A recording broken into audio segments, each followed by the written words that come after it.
कार्यकर्ते अनिल चित्ते यांनी नगरपालिकेच्या मुख्याधिकाऱ्यांवर आणि प्रशासनावर केले आहेत अत्यंत गंभीर आरोप।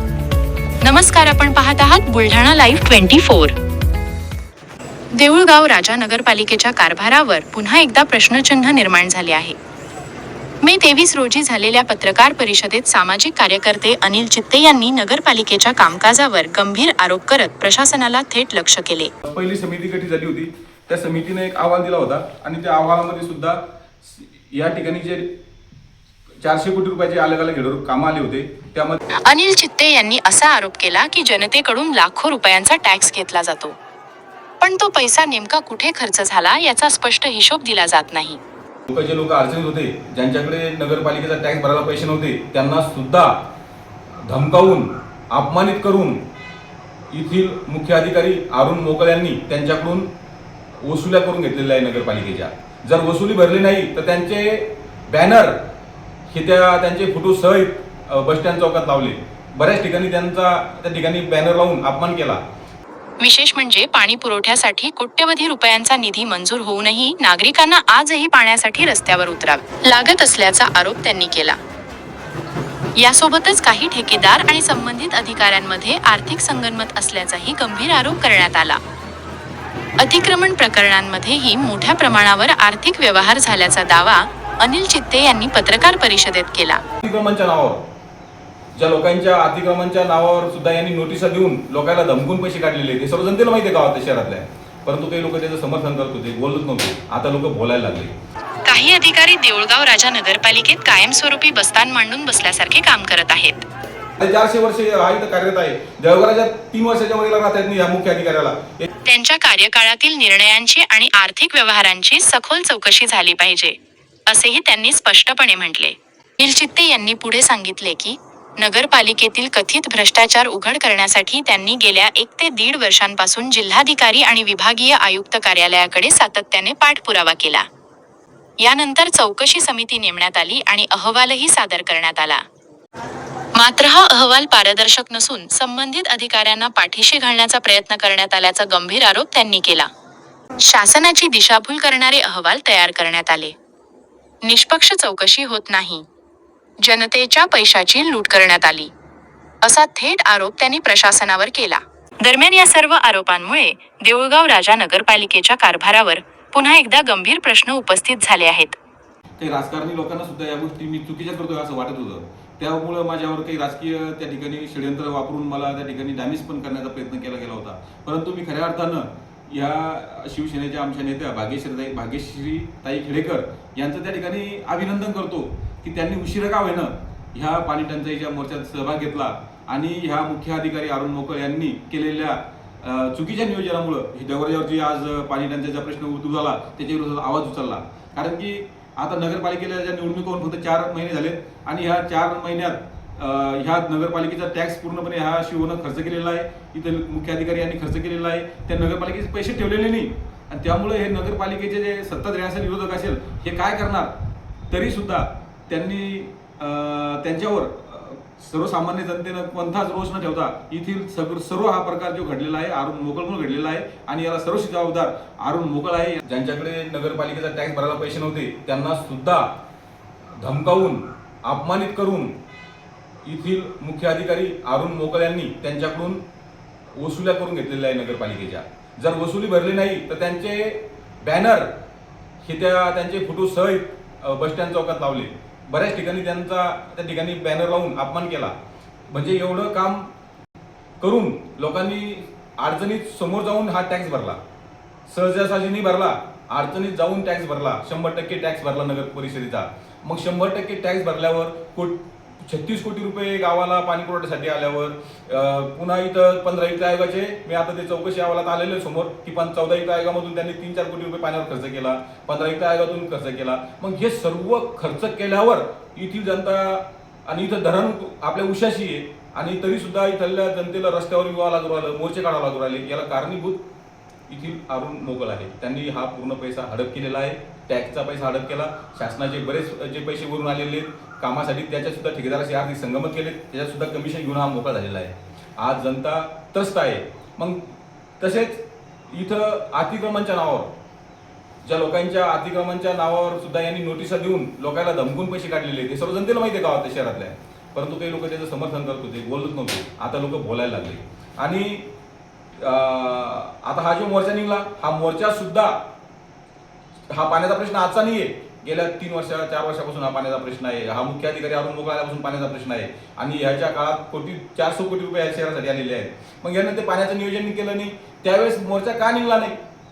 आपल्याला संविधानिक अधिकार आहे, प्रत्येकाला तो अधिकार आहे, मोर्चा काढायचा, बोलायचा अधिकार आपल्याला बाबासाहेब आंबेडकरांच्या त्या संविधानानं आपल्याला दिलेला आहे. त्यामुळे आपण बोललं पाहिजेत, मोर्चे काढले पाहिजेत, परंतु चुकीच्या माणसाचं सुद्धा समर्थन नाही केलं पाहिजे. मी आज रोजी जे नगराध्यक्ष शिकणेताई झाल्यात, आता याच्यावर हे नियंत्रण ठेवणारी बॉडी त्या ठिकाणी आल्यावर या मुख्य अधिकारी अरुण मोकळ यांनी हे भांडण लावायचं काम केलेलं आहे. कारण की विरोधक आणि सत्ताधारी समोर आणली की याचं मस्त जमतं. आणि 450 वर्ष हा इथं कार्यरत आहे. देवघराच्या 3 वर्षाच्या वरील राहतात नाही या मुख्य अधिकाऱ्याला, याची बदली व्हायला पाहिजे होती, परंतु यानं मॅनेज करून पैसे देऊन याच्या काही राजकीय पाठबळामुळं यानं इथं 4.5 वर्ष काढलेले आहेत. मग याला कारण काय? इथं तर राहायलाच पाहिजे नव्हता. परंतु हे सर्व गोष्टी आपण डोळे झाकपणे आतापर्यंत पाहिल्या, पण आता जनता रस्त्यावर उतरलेली आहे. समाजात राजकारणात त्यानं त्या ठिकाणी जातीवाद करून पक्षात भांडणं लावण्याचं काम अरुण मोकळ यांनी केलेलं आहे. मी गेल्या वर्षभरापासून देऊळगाव राजा नगर परिषदेने केलेल्या भ्रष्टाचाराबाबत वारंवार पुराव्यासह जिल्हाधिकारी विभागीय आयुक्त यांना तक्रारी केल्या. त्या अनुषंगाने जिल्हाधिकारी यांनी समित्या नेमल्या. काही चौकशा बाकी होत्या, तर विभागीय आयुक्त अमरावती इथं मी उपोषण केलं. त्याच्यावर सुद्धा विभागीय आयुक्त यांनी जिल्हाधिकाऱ्यांना आदेश केले की राहिलेली पूर्ण चौकशी करा आणि चौकशी करून जो अहवाल येईल त्या अहवालानुसार कारवाई करा. त्या अनुषंगानं ज्या वेळेस पहिली समिती गठीत झाली होती, त्या समितीने एक अहवाल दिला होता आणि त्या अहवालामध्ये सुद्धा या ठिकाणी जे 400 कोटी रुपयाचे अलग अलग हेडवर कामं आले होते, त्यामध्ये नदीचं सुशोभीकरण असेल, त्यामध्ये गावातील रस्ते असेल, पाणी पुरवठ्याच्या योजना असेल, या सर्व योजनांमध्ये अनियमितता झालेली आहे. शासनाकडे जो मुख्य प्रशासक म्हणून ज्याची इथं नियुक्ती झाली होती अरुण मोकळ यांनी मनमानी ठराव घेतले, शासनाची दिशाभूल केली आणि मनमानी ठराव घेऊन इथं जे कामं केले हे अत्यंत चुकीच्या पद्धतीने केलेले आहेत. ते या अहवालात सुद्धा आता त्या ठिकाणी स्पष्ट झालेलं आहे. आणि ते सर्व बऱ्याचशा काही माहिती आहेत. त्यात आपला गावातील मुख्य रस्ता असेल, नॅशनल हायवे हा गावातून गेलेला होता, तो नगरपालिकेने हस्तांतर केला आणि त्याच्या 2020 मध्ये त्याचं काम पूर्ण झालं होतं. त्याचे 12 कोटी रुपये त्यात खर्च झाले होते आणि ते काम सुद्धा 3 वर्षात तो रोड उखडण्याचं काम या मुख्य अधिकारी अरुण मोकळ यांनी केलं. आणि तो अर्धवट रस्ता ठेवला, ते डिवायडर तेच ठेवले, साईडच्या काही नाल्या त्याच ठेवल्या आणि तो रस्ता उखडून त्या ठिकाणी दुसरे रस्ते टाकले, आलेला निधी तिथं खर्च केला. आजही इंग्रजकालीन कामं आजही त्या ठिकाणी आहेत, ते आपल्याकडून करणं होत नाही. आजही भारत स्वातंत्र्य होऊन बरेच वर्ष झाले, आज काही गावात पाण्याची व्यवस्था नाही, रस्त्याची व्यवस्था नाही. एवढे 3 वर्षात तुम्हाला जर असे रस्ते तुम्ही उखडत असाल तर तुम्हाला परमिशन दिला कोणा? याचा पूर्णपणे याची चौकशी होणं गरजेचे आहे. यांनी चुकीचे ठराव घेऊन, चुकीच्या पद्धतीने मनमानी ठराव घेऊन बरेचसे कामात त्या ठिकाणी अनियमितता केलेली आहे. यांनी सर्व नियमाचं उल्लंघन केलं आहे. या पाठीशी घालतं कोण याचा आता हा प्रश्न पडला आहे. आता देवघराच्या 35 36 कोटी रुपये पाणी पुरवठ्यासाठी आले. ह्या देवघराच्यामध्ये मी आता ती माहिती चौकशी समितीने पाहिलं, मी त्या महादेवच्या खोऱ्यात गेलेल्या पाईपलाईनी बाबत ती उखडून पडलेली आहे, त्याबाबत तक्रार केली तर त्यांनी सांगितलं तो 36 कोटी रुपयात तो काम नाही झालं, ते काम 14 वित्त आयोगमधून झालं आणि तिथं सुद्धा त्यांनी 3 कोटी रुपये खर्च केलेले दावला. म्हणजे 14 वित्त आयोग 15 वित्त आयोग यांनी तो सुद्धा पाणी पुरवठ्यावर करोडो रुपये खर्च केले आणि त्याचं नियोजन केलं नाही, फक्त त्यातून पैसा उखळला आणि पैसा खाल्ला. ठेकेदाराशी आर्थिक संगमत या मुख्य अधिकाऱ्यांनी अरुण मोकळ यांनी केलं आणि याचा सर्व आता या गोष्टी सर्व समोर आलेल्या आहेत. आणि बऱ्याचशा काही गोष्टी आता रस्त्याचा आम्ही त्या कोरकटरनं ते रस्ता ते जी जाडी असती त्या पद्धतीनं त्याची तपासणी होणं गरजेची होती, तरी सुद्धा बांधकाम विभाग सांगितलं आमच्याकडे कोरकटर नाही. तरी सुद्धा आपण उच्चस्तरीयसाठी आता याच्यात बऱ्याचशा काही गोष्टी राजकीय दबावापोटी स्थानिक लेवलवर जिल्हा स्तरावर ही समिती होती, त्यांनी बऱ्याच गोष्टी मॅनेज केलेल्या आहेत. परंतु यांनी इथलं खाऊन टाकलेलं आहे, इथली घाण केलेली आहे की ते पूर्णपणे त्यांना सावरता आलं नाही. ते या अहवालात स्पष्ट झालेलं आहे. बरेच कामं न करता बिलं काढलेले आहेत, बरेच कामं चुकीच्या ठिकाणी केलेले आहेत, नगर हद्दीच्या बाहेर कामं केलेले आहेत, हद्दीच्या बाहेर यांना कोणा युनिव्हर्सिटी दिल्या, यांना ह्या मंजुरात दिल्या कोणा, अशा सर्व काही गोष्टी शहर सोडून बाहेर कामं केले. हायमस लाईटाचा सुद्धा तो विषय आहे. 4.5 कोटी रुपयाचे हायमस लाईट त्यांनी आमना नदीवर लावले. तिथं लोकांची रहदारी नाही, त्या आज बंद अवस्थेत आहे. त्या आवाला सुद्धा ते दावलेला आहे की ती बंद अवस्थेत आहे, तिथं रहदारी नाही. अशा सर्व गोष्टी आता या समोर येणार आहे. आणि मी मंत्रालय, नगर विभाग, विकास विभाग यांना सुद्धा तक्रार केली होती. त्यांनी सुद्धा जिल्हाधिकाऱ्यांना पत्र व्यवहार केलेला आहे की आपण तात्काळ ह्या संपूर्ण तक्रारीची चौकशी करून अहवाल शासन दरबारी पाठवायचं त्यांनी सुद्धा त्या ठिकाणी पत्र व्यवहार केलेला आहे. आणि ज्या अहवालात आता मी हे लोकेशनचे माझे फोटो आहेत, सगळे पुरावे माझ्याकडे आहेत. हे हायमस लाईट रस्त्यावर पडलेत, त्या ठिकाणी आमना नदीचं जे सुशोभीकरण झालं ते सुद्धा आता हे हायमस लाईट हे इथं वस्तीच नाही, इथं लोकांचा वापर नाही, अशा ठिकाणी हायमस लाईट लावायची गरज काय होती.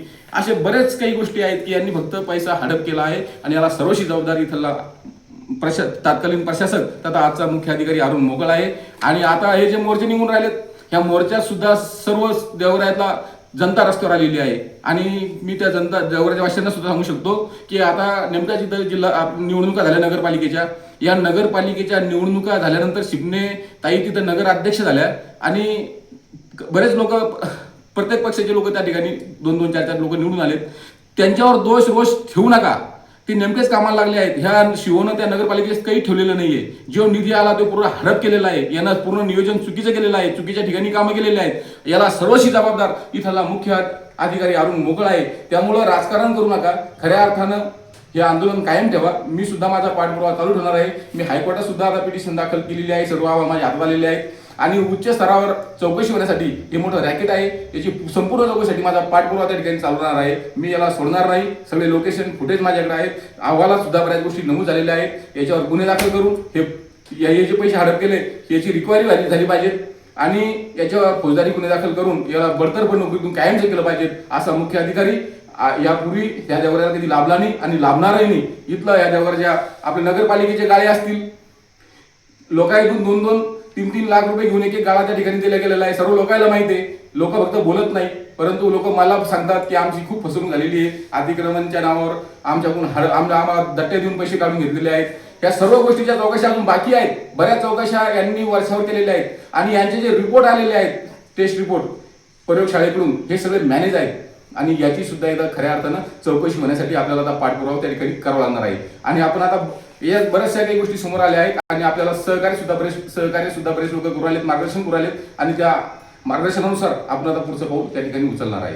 जय हिंद, जय महाराष्ट्र. आता प्रशासन आणि संबंधित अधिकारी या आरोपांवर काय स्पष्टीकरण देतात याकडे नागरिकांचे लक्ष लागले आहे. या प्रकरणाबाबत तुमचे मत काय? कॉमेंट करून नक्की